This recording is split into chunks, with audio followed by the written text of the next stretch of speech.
So another big announcement from Blizzcon 2017 was the new support hero of Overwatch, Moira. And I can tell you guys that I played so much of her on the actual convention floor. I went through that damn line like 5 or 6 times, like I was saying. And it's like the first couple times, the cool thing about what they did for the gameplay was they removed the hero restriction. So anyone could be anyone as many times as they want. So you could definitely have 6-on-6 Moira, which is just insane, but a lot of fun at the same time because, you know, as you'd expect, it's just a lot of chaos.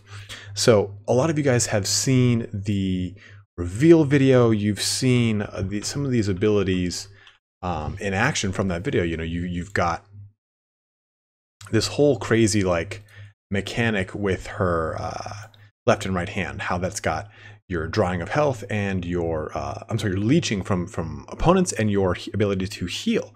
So I want to kind of go over those with you guys because I feel like the video that we're seeing in the background here is super misleading in the sense that she's not like this like just beast that's OP that can just gib fools out the gate. Like she's not that, doesn't do that much damage.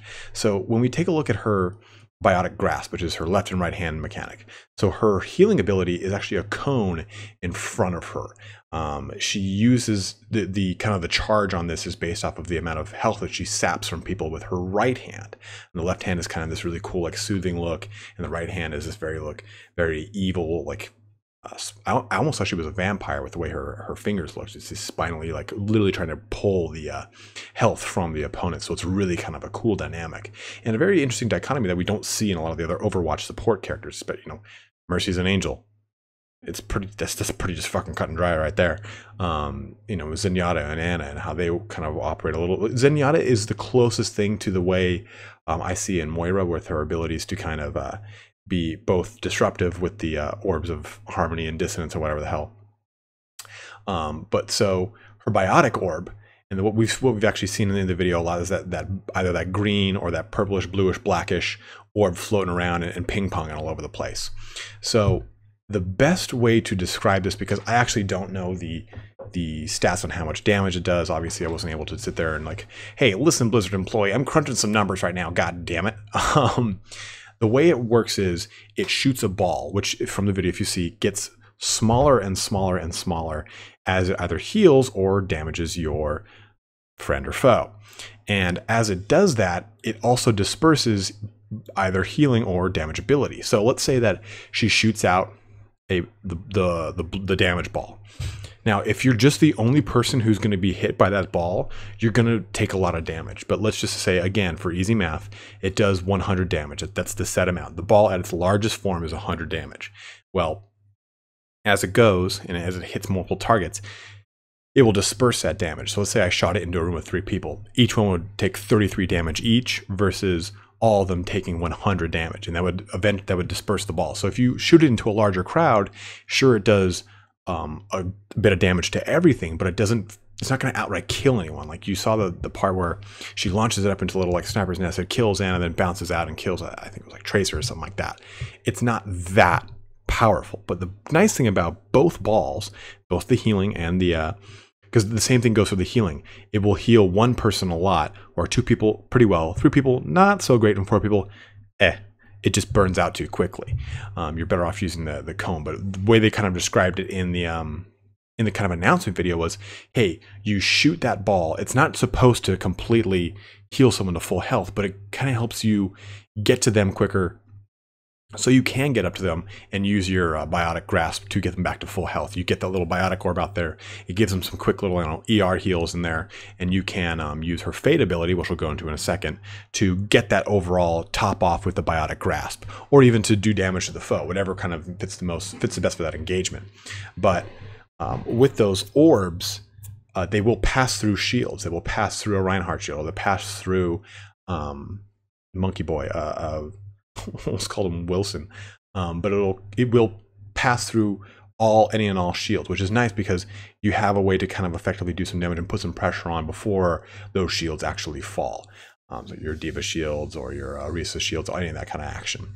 Now, Fade is pretty interesting. So Moira I guess the overarching question is Moira OP? That was kind of the joke that they were using during the reveal. Like, oh, another way to spell Moira is OPAF. I don't think so at all. Moira fits into the game pretty well. I think she doesn't.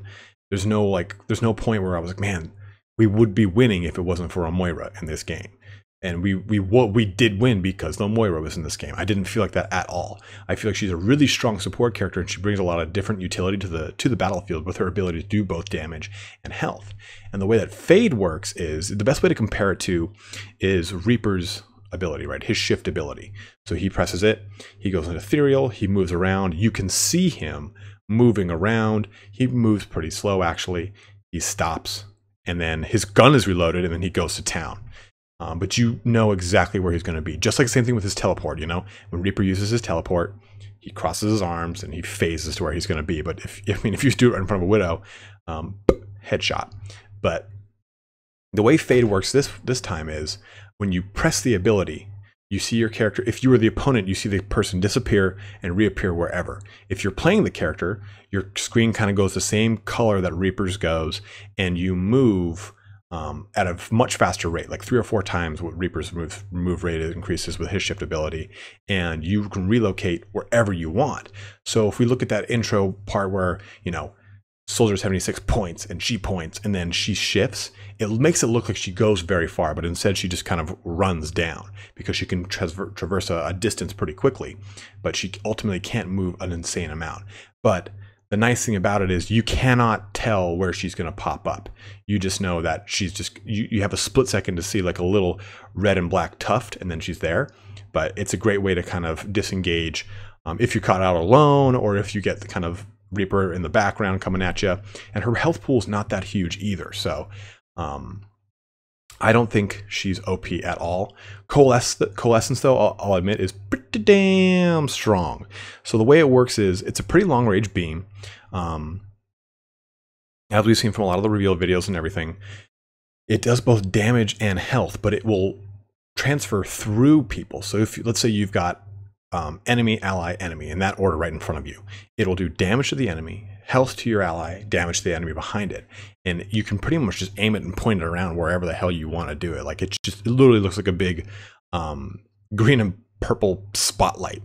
And you can just shoot it out however you want. It'll pass through anyone. It won't pass through, obviously, hard objects, but it's a really, really amazing ability, especially if you're on like a level playing field. Everyone's all on the same plane, and you shoot it through your team into the opposing team. It kind of gives you that really extra bit of a push. Like I was using it to the side of my enemy, and we were able to do a lot of damage, but then when my team overlapped with it, I was able to heal them up. And then right after that, I could drop a quick biotic orb to kind of help top them off. But I really, really, really enjoyed the way that it is, because it makes for a lot more of an offensive support class, in my opinion, because her ultimate's pretty scary, I feel. I'm not the most versed in Overwatch's abilities right now. I mean, I'm by no means an MLG player or anything like that, but from what I experienced, I do not think Moira's OP. I think she's going to be a really fun class, and I'm really excited for you guys to try her out, see what she's like. And if you have any comments or opinions on, you were at Blizzcon 2 and this is how you felt Moira went, please let me know. I'd love to hear from people that are definitely a lot more experienced in the game than myself, to get their opinion on how Moira played and what you think how she's going to kind of fit into the meta. Is she going to be a necessary, or is she going to be just like she's good in times? But thanks for watching here today, guys. And as I was saying, do head on over to my Twitch on the front of my page. I will be streaming Blizzard games during the week on Twitch exclusively. I'll be keeping YouTube for Total War Warhammer 2 and pretty much any creative assembly game for the most part. But thanks for watching here today, guys. Have a good one and take care.